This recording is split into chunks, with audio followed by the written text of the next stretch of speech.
Welcome to the Santa Cruz Coffee Break. If you're watching on YouTube or listening on Apple Podcast, please follow, hit the like button, or any subscribes. It really helps us with the algorithms. Santa Cruz Coffee Break is produced by the Santa Cruz Guitar Players Forum.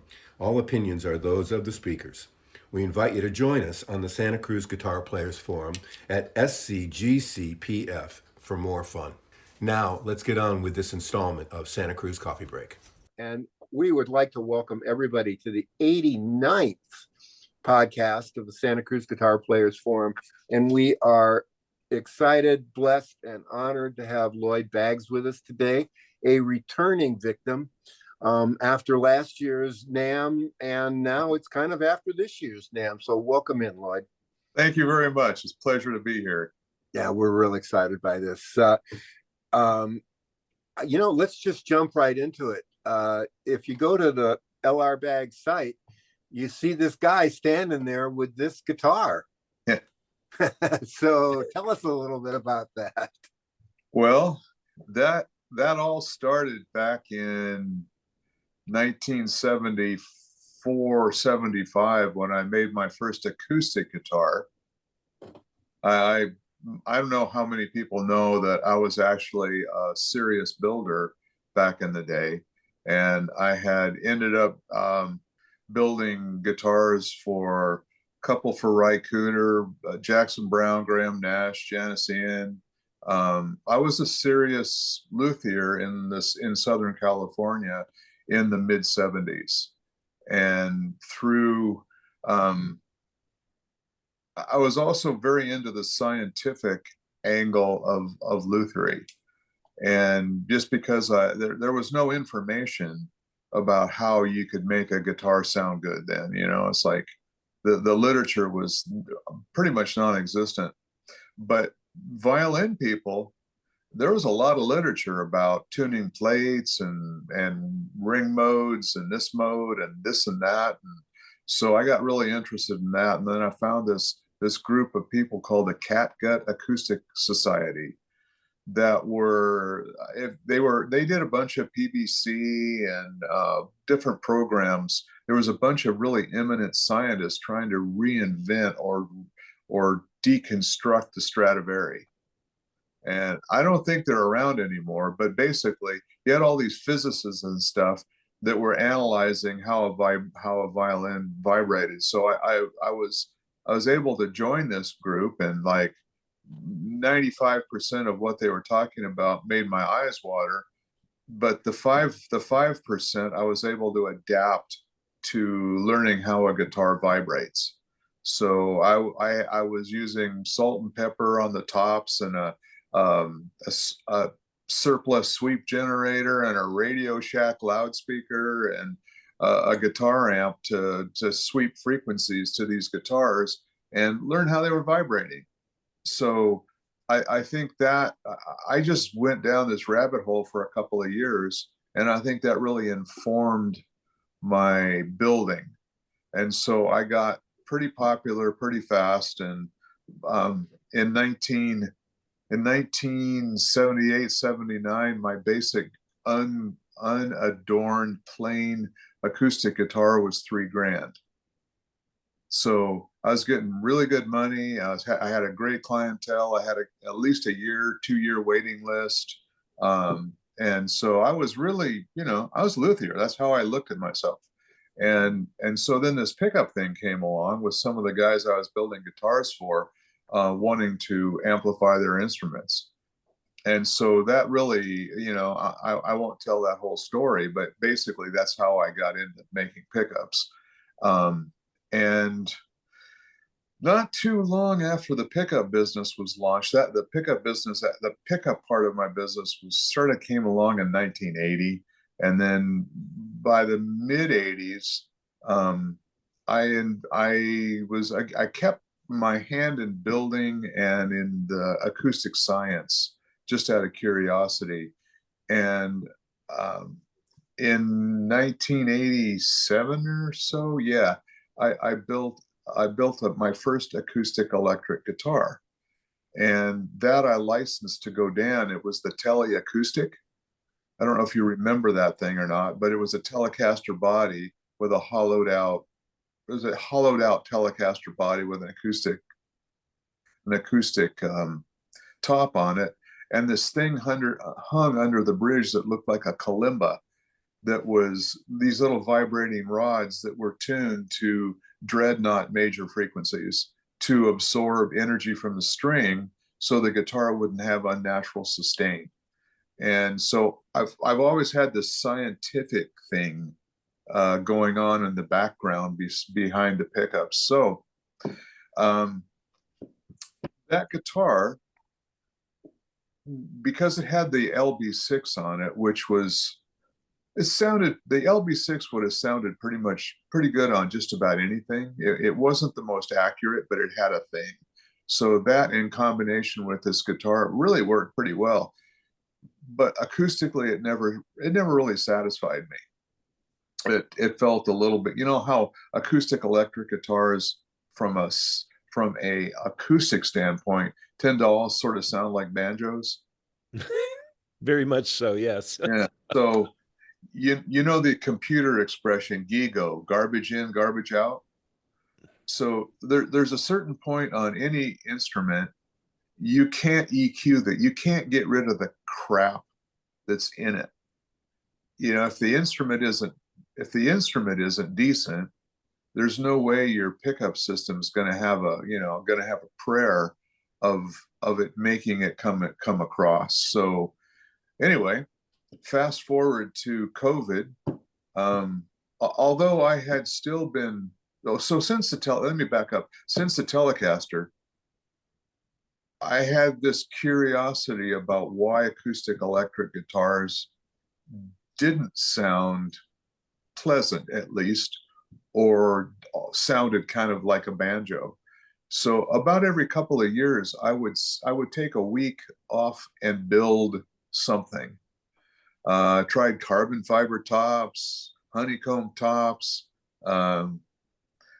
Richard even sent me some spruce that he'd belt sanded down to 20 thousandths of an inch so I could skin something. And, it was, so anyway, I was in this mindset of, why does an acoustic electric not sound good?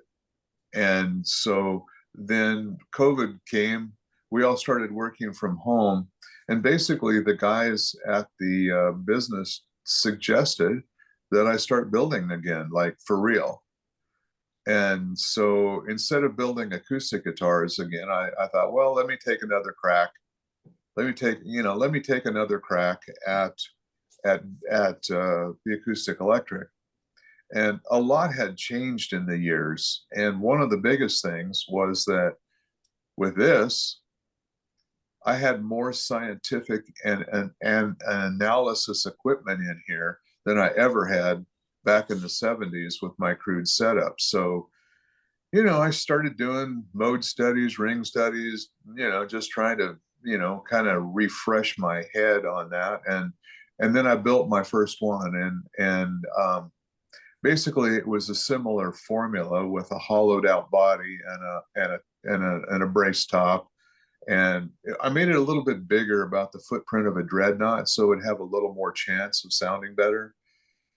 And it was okay, but it sure didn't, it didn't really float my boat, nor did I think it would make any substantial improvement into the state of the art of acoustic electrics. So, not particularly, I built a couple of them. And one of the things about those thin acoustic electrics with a bolt-on neck, the necks are a little bit noodly. And so I wanted to build this really big neck support into the hollowed out guitar, and I did that. And okay, that helped the neck, but then that still didn't sound that good acoustically. And so then I just got this crazy idea to cut it was a $125 Chinese triple O. I cut the thing so it was only 2 inches thick. So it'd be the thickness of an acoustic electric guitar, and slap the back on it. and darned if it didn't sound pretty good. And even with a pickup, it sounded really good. So then that let me know that the back of the guitar was those hollowed out chunks of wood. The backs didn't resonate very well. So that told me that that told me that the back was really important in the sound of the guitar. And I'd made the sides rigid to take the side flexibility out of the equation. And the thinner and the more resonant I made the back, the better this thing sounded. And then, son of a gun, I put some weight on the back, and it even sounded better. And so that launched the idea of the resonating back on the acoustic electric. But I didn't know how to hold the neck solid anymore. That was going to be a problem, because really it's the back of a guitar that holds the neck from caving into the top and bears the structural job of holding the neck in place. So that's where this idea came from. If you can see this rim is actually plywood, poplar plywood, American poplar plywood that we have built here in the States for us. But the thing that you really need to notice is the neck. This structure here floats inside of the body, and it's not attached to the neck or it's not attached to the back or the top. So the entire job of holding the neck is borne by these two outriggers here in the middle. And so that frees the structure, that frees the back and the top from having to hold the neck solidly in place. So then that allowed us to tune the neck and back, especially, in ways that could never be done on an acoustic electric before. So the structure of the almost like skeleton of the guitar took the place of the back holding the neck, and then that allowed us to do whatever we wanted with the top and the back. And so that and ended up making a very nice sounding instrument. No, it's not a Dreadnought or a Santa Cruz Triple O or anything like that, but it sounds good enough and authentic enough to where we could put a pickup on it and have the great results that we're having. And so that's pretty much the story of the instrument. It probably does pretty well with feedback, and it probably stops any kind of neck dive. Well, there's no neck dive. Yeah. We have taken the back off of this guitar and left it strung up, and it'll stay in tune for a week. It does not need the back to hold the neck. Wow. You can land a helicopter on the thing and it's not going to deflect. And so besides allowing us to tune the top and the back free from the burden of holding the neck being so solid drives more energy into the top. So it's a very dynamic sound that has come from it. Wow. Wow. You have over 30 years of developing, pickup technology and investigating and researching these things. How did that interact with your design of the guitar? Or I'm just wondering how those two pieces fit together in your mind as you were putting all this together. Well, one of the things, probably the biggest frustration we have as a pickup designer, is a thing called the bell curve. we need to make a pickup sound nice in a Tony Rice and a $600 Asian, guitar. And so what when we make our choices of tuning and voicing and how that pickup works, we have the bell curve to contend with. And so that means that, honestly, that pickup may or may not be ideal in guitar A, B, C, but it could be glorious in D. And then E, F, and G may not be quite so good. I mean, we always make it so it works well, Right. but the how well has been a frustration of ours, because it would be expensive to customize the electronics and the response of the pickup to every single guitar. It's just not practical. But so on this guitar, we had that option. Right. You eliminated the bell curve. Eliminated the bell curve. So there was some give and take between the guitar construction and the pickup system. And so we were also able to choose the hi-fi duet for the instrument. And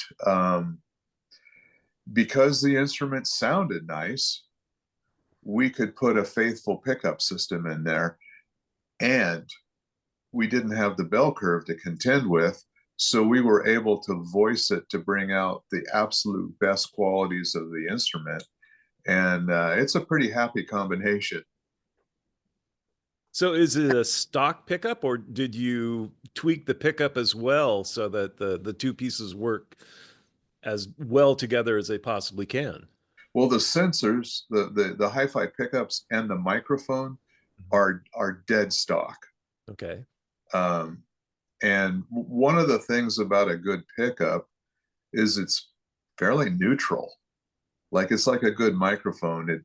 Everything's got some color to it, but the idea of hi-fi is neutrality and reporting and honesty. So most of the work was in the guitar, and then of course we did stuff with the electronics in this instrument that is generic with the bell curve version. So we were able to tune the crossovers, tune the EQs of each of the sensors to represent the instrument in the way that we really felt it needed to be. Nice.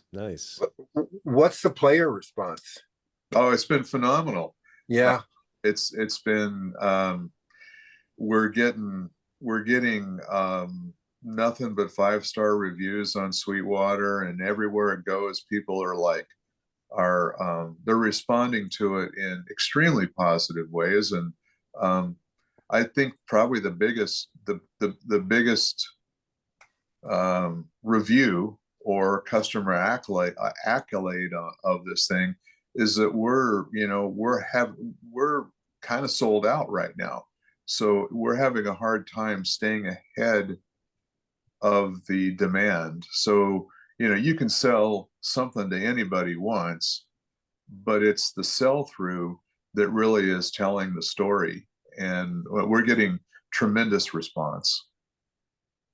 And they can use it at stage volume. Well, that's the whole idea. Yeah. That we designed this as a working man's survival tool. And it's like, as much as we hate to admit it, as a pickup company, most acoustic guitar players approach the subject of amplifying their guitar with about as much joy as going to the dentist. That's unfortunately very true. Yeah. And it's different than, you can get an 11-year-old kid and hand him an electric guitar in Guitar Center, and he's just got a ear-splitting grin on his face. within 10 seconds. And so the first goal of, well, this whole trajectory actually came from firsthand observing Ry Cooder's horrible pain in trying to get a good amplified acoustic sound. And that's how and why I got into pickups. But he had this refrigerator rack full of stuff that he would swear at incessantly. And so our whole trajectory is basically been trying to simplify the process, make it not painful, and make it successful and rewarding as playing an electric guitar. And so this instrument, our guitar, was like our best expression of this to date. Is we have a residence in Nashville downtown. We're like we're a block away from the Ryman and 2 blocks away from Lower Broad and Second Avenue. And you walk down Broadway or Second Avenue, and all these bars have their front windows open, and they have bands on stage playing as, at ear peeling levels. And we call it the war zone. Yeah. So this whole guitar just came about as a way to equip a working musician with an instrument that he could just simply go and plug in. And these guys don't get sound checks. Their first song is their sound check. Yeah. And so we just made this guitar to be, you just go in there, you plug it in, you don't have to tell the sound guy anything, and you're going to be okay. So that was the whole purpose of the instrument, was to get a bulletproof, great acoustic sound. And that was the whole idea. So as a primarily acoustic player, I've always had a difficult time with electric guitars because they actually feel different. Oh yeah. They're shaped different. Everything about them is just enough different that I always feel a little bit uncomfortable with them. Yeah, I understand. Yeah, with this guitar you've built, is it the experience of playing an acoustic guitar? I mean, does it feel like an acoustic guitar when it's in your hands, in your lap, standing up? Or is it more of an electric kind of feeling? Well, I'd have to say it's a bit of a hybrid in that respect, but beyond how great the thing sounds, the most comments we get on how natural and comfortable it feels to play. And because it's got a tuned top and a vibrating back, it comes back at you in your hands like an acoustic guitar. Next to your body, it's a little thinner. It may not feel like a full, it may not feel like an acoustic guitar, but the playing experience, everybody's reported to us, has been ultra comfortable and natural feeling, and that it feels like we're playing an acoustic guitar. That's perfect. That's the part that you really miss, or at least that I miss, is I like the feel of playing an acoustic guitar, but as you mentioned, it's difficult to amplify it and get away with it. Yeah, exactly. Yeah, you always feel like you're getting away with something too, don't you? But so my band, we started out basically playing all acoustic, and we were that way for 4 or 5 years, and actually it wasn't even really a band because we didn't play out. We just got together to have a few beers, get away from the wives, and have some fun. But then somebody said, "Hey, could you come play my birthday party?" And before you know it, we're out playing once or twice a month, and it's been a lot of fun. But the whole band has gone electric, and I have been having a difficult time adjusting to that. I've kind of satisfied most of it with going with a kind of a jazz guitar. That way I am kind of in between there. This is intriguing. Well, I'll have to wait until you get another run out there where I can get my hands on one somewhere and see how it feels. I think you'd be pretty happy with it. Like I love jazz guitars. I built well, my first 6 guitars were carved tops before I started making flat tops. And I love jazz guitars, and there is still a little element of a jazz guitar in this acoustic electric, but but jazz guitars are just like a whole different thing than a regular acoustic. I mean, they're wonderful, but I think you would, the whole point of the guitar is like it's bulletproof, and close your eyes. You're listening to an acoustic guitar when you're in the audience. It's a little surprising when you actually see that coming out of this. Wow. But I think you'd be really pleased with it. We're really proud of this thing. Wow. Sounds really good. It would be fun to find one and give it a try. Just revolutionary idea, Yeah. because as I'm mostly an electric player, I think the comment that people come to realize is that you play them differently. Yes, I mean, you play an electric guitar differently than you play an acoustic guitar. very much. Yeah. And for the acoustic part of it, I kind of get lost, in like, oh, well, it's not the Telecaster, it's not my Strat, it's I guess it's just amplified, and through that whole thing, you play differently, and it's interesting to take this thing and play it like an acoustic guitar. Well, again, it's a survival tool that we tried to make as enjoyable and authentic as possible.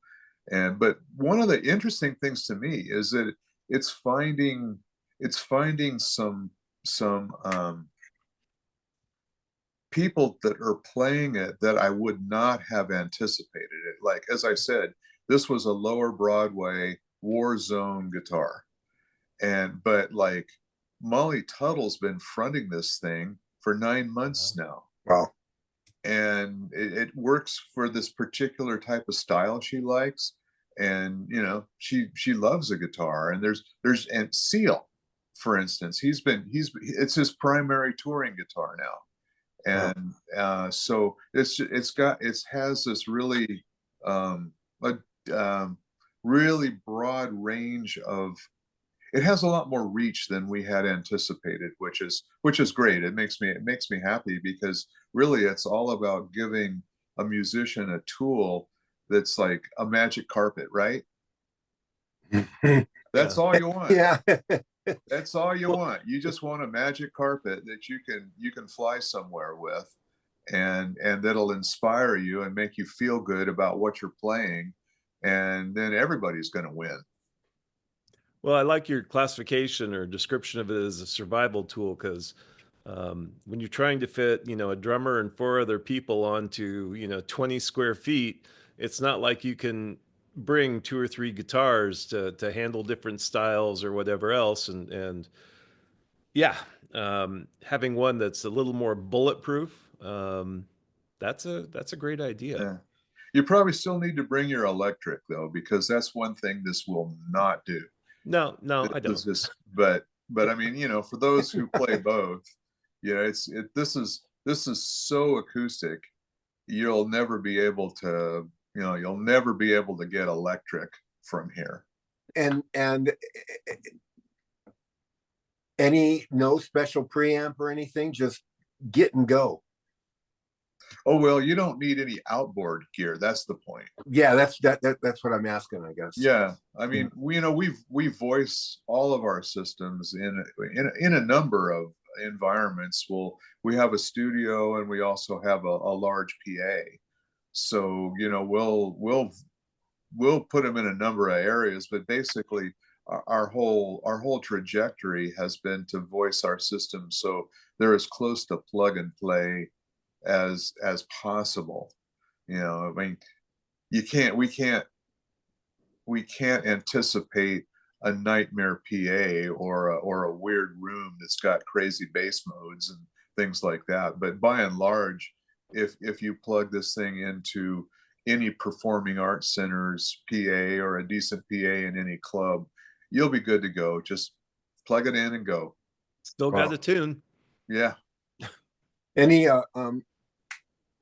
any controls on the thing other than it's probably a volume control. Oh, sure.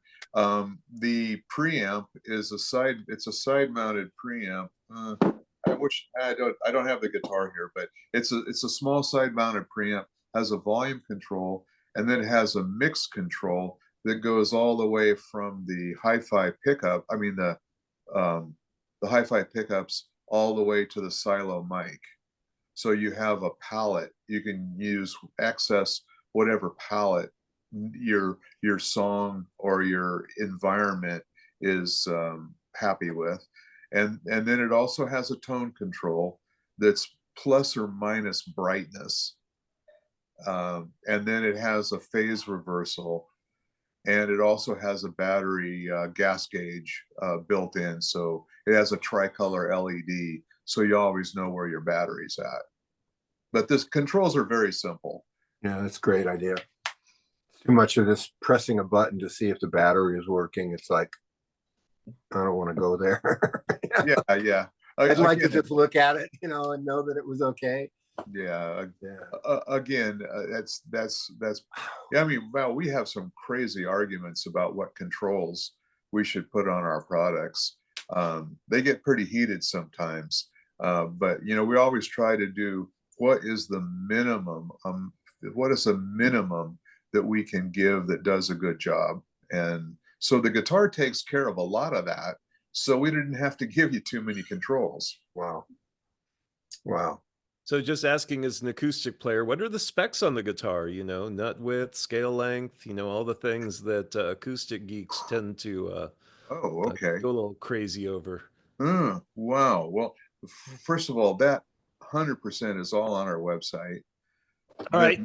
The nut width, it's not as wide as a Martin, but it is not electric. Okay. String spacing at the saddle is Martin string spacing. It's 2 1/8 down there, normal. And the scale length is 1/8 of an inch longer than Martin. So it's a little on the longish side. That kind of helps those kind of grand piano like lower and lower mid-range sounds on the instrument. And we set it up to Sweetwater action specs. And we know that Sweetwater's done a fantastic thing. They have enforced reasonably decent action on the industry because they check. Interesting. They have Sweetwater has this amazing inputting department, and they actually inspect every single guitar that they sell. And if the action's not to their specs, it's like, back to the manufacturer. So so the instrument is going to come out of the box playable and specs. The tops, we have 3 different tops. We have an Engelmann spruce top, we have a torrefied Sitka spruce top, and then we have a regular Sitka spruce top. The Engelmann is natural finish, the torrefied is natural finished. It looks kind of like cedar, but it's torrefied spruce. And then we have a sunburst, a tobacco burst, that has a regular Sitka spruce top. So, and they all sound a little different. The Engelmann is kind of spanky and dynamic, and the torrefied is more finger style. It's softer and sweeter, and the Sitka is just kind of right in between, just good old warm Sitka. Oh.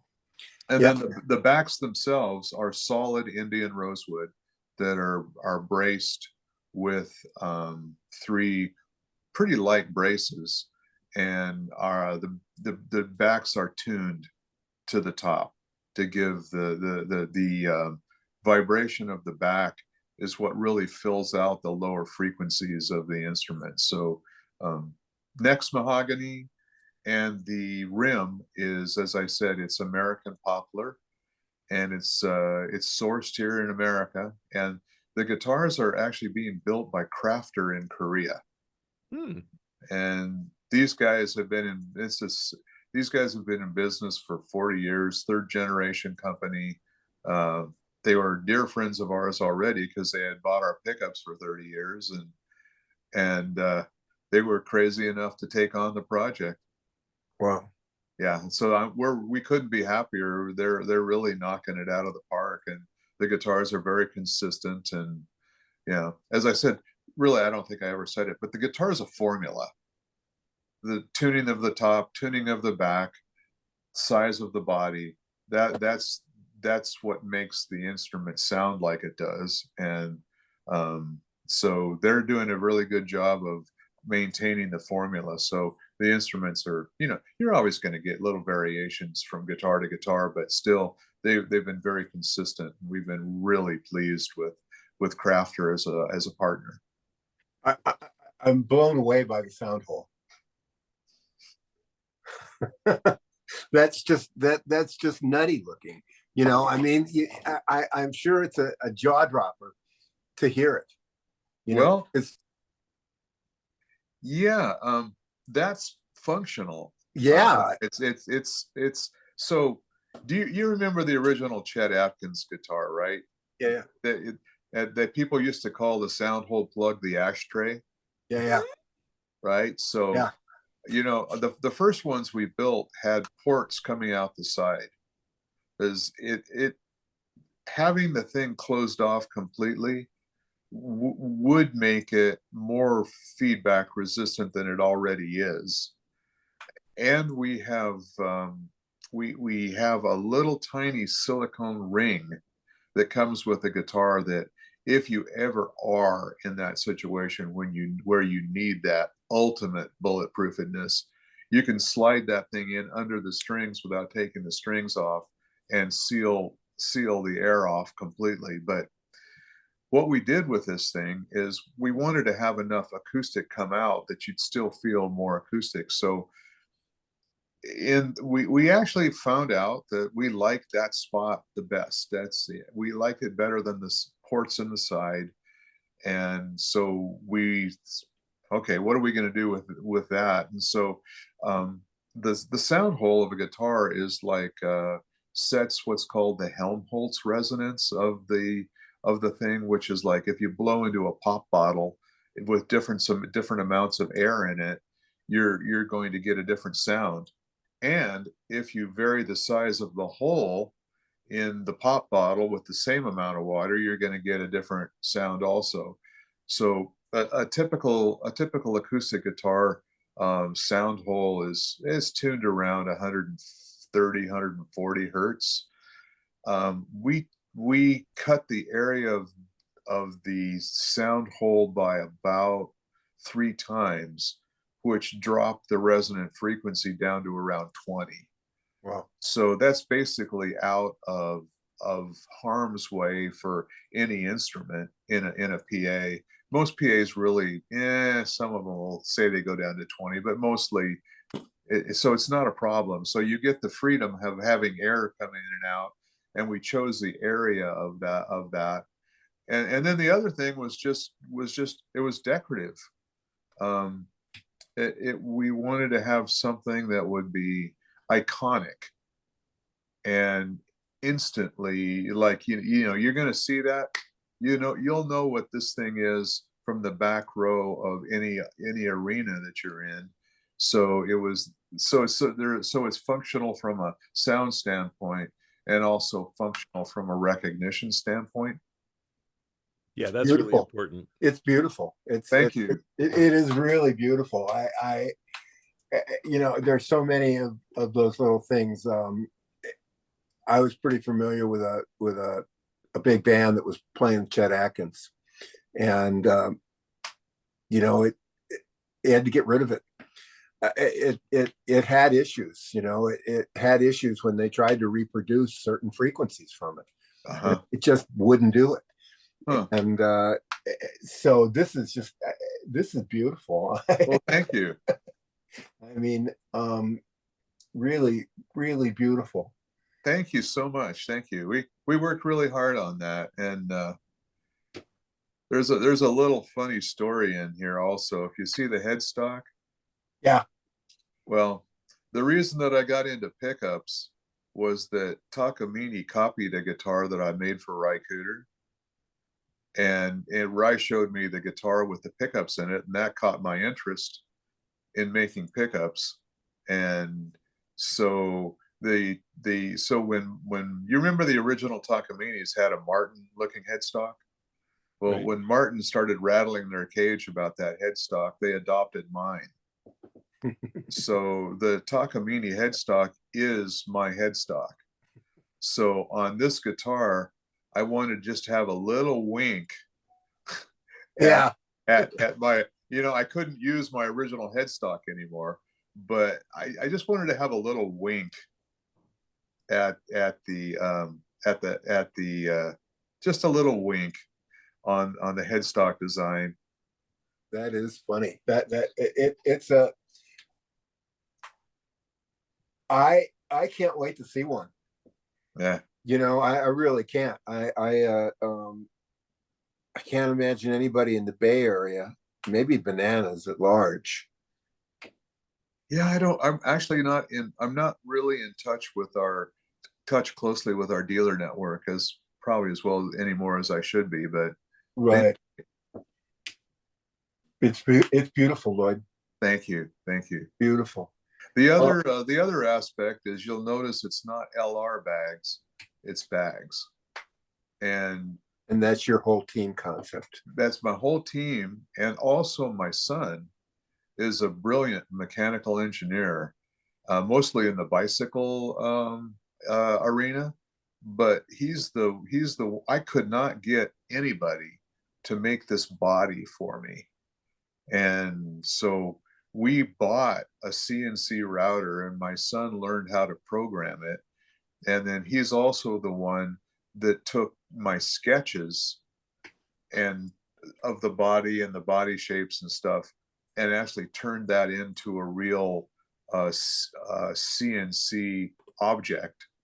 And so I really wanted to honor him with taking the LR off of it and making it more about him and the team than just me. That's great. That's really nice. Yeah. Yeah, he knocked it out of the park. This guitar would not exist if it wasn't for him saying, Dad, yeah, I think I can help you out on this. Wow. Yeah. Wow. How cool. Yeah. What that's what it's supposed to be. Yeah.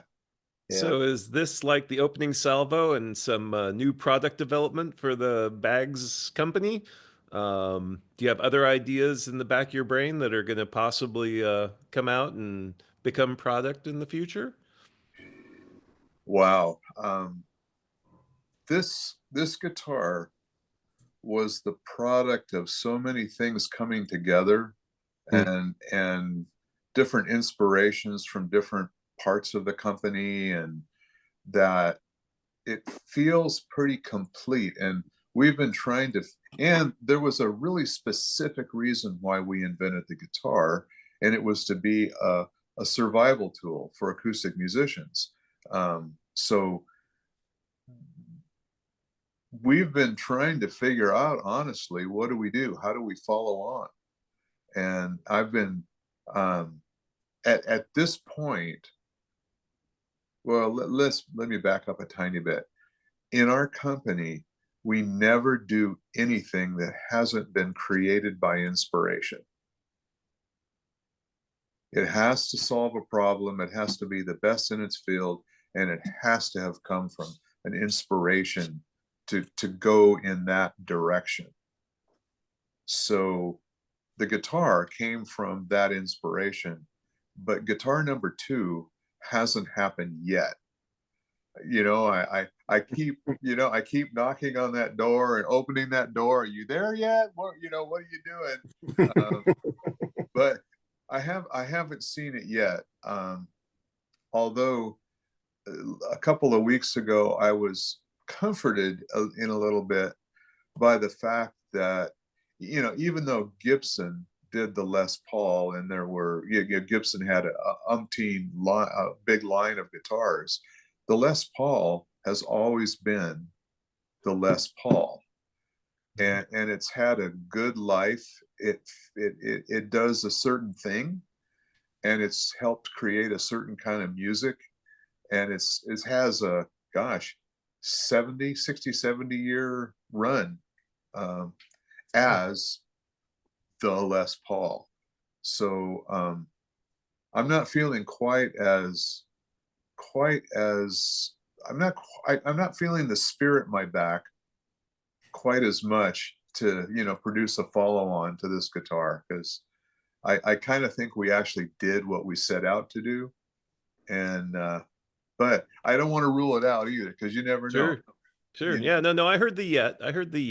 Yeah. Yeah. Yeah. I always want to reserve the right to change my mind, right? There you go. I think that's enough. I think that's enough for people to chew on. I was going to ask you a little bit about NAMM, but I think that's enough for people to chew on. I really this is. I think people are going to have to get out there and find one of these and play it, because it sounds like it's enough different from anything else that's out there that you're going to have to drop all your preconceived expectations and ideas and just play it and open your ears and understand it.